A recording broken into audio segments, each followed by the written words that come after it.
बोले थे हिंदू शब्द गंदा है। खड़गे जी के बेटे हिंदू धर्म के बारे में क्या क्या बोल चुके हैं। स्वतंत्र वीर सावरकर भारत के इतिहास के इकलौते स्वतंत्रता संग्राम सेनानी थे जिन्हें 2 जन्मों का कारावास हुआ था। सावरकर जी को सजा 1910 में हुई। आप सब जाइए और चेक करिए 1910 में कांग्रेस का अध्यक्ष कौन था। William Wedderburn, secretary of the British government, जो न लाठी खाए, न गोली खाए, न फांसी पे गए, न काला पानी में गए। आजादी उन्होंने दिलाई। नौरंगी सियासत दौरा तो देखिए कि मंजिल मिली उन्हीं को जो शरीके सफर न थे। इनके पीडब्ल्यूडी मिनिस्टर हैं सतीश जारकीहोली।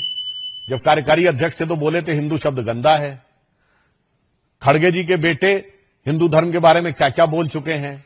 अब रही बात सावरकर की, तो मैं स्वतंत्र वीर सावरकर के संदर्भ में कांग्रेस को सिर्फ इतना याद दिलाना चाहता हूं कि स्वतंत्र वीर सावरकर भारत के इतिहास के इकलौते स्वतंत्रता संग्राम सेनानी थे जिन्हें 2 जन्मों का कारावास हुआ था।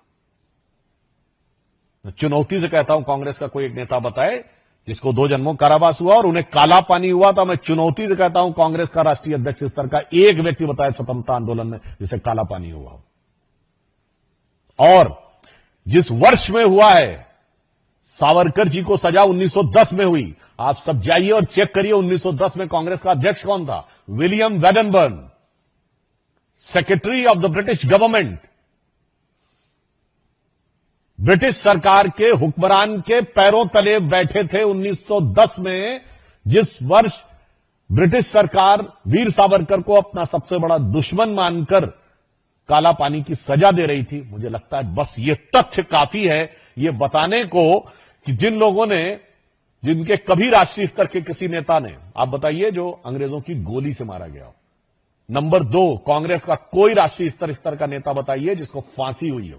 नंबर 3, कांग्रेस का कोई राष्ट्रीय स्तर का नेता बताइए जो काला पानी हुआ हो। नंबर 4, लाला लाजपत राय जी जो 1920 में कांग्रेस के अध्यक्ष थे, उनके अलावा राष्ट्रीय स्तर का एक नेता बताइए जिसको लाठियां पड़ी हो और लाठियों की वजह से वो गंभीर चोट की वजह से मारे गए हो। मगर उसके बावजूद जो न लाठी खाए, न गोली खाए, न फांसी पे गए, न काला पानी में गए, आजादी उन्होंने दिलाई। जिनके लिए मुझे वो पंक्ति याद आती है कि नौरंगी सियासत दौरा तो देखिए कि मंजिल मिली उन्हीं को जो शरीके सफर न थे।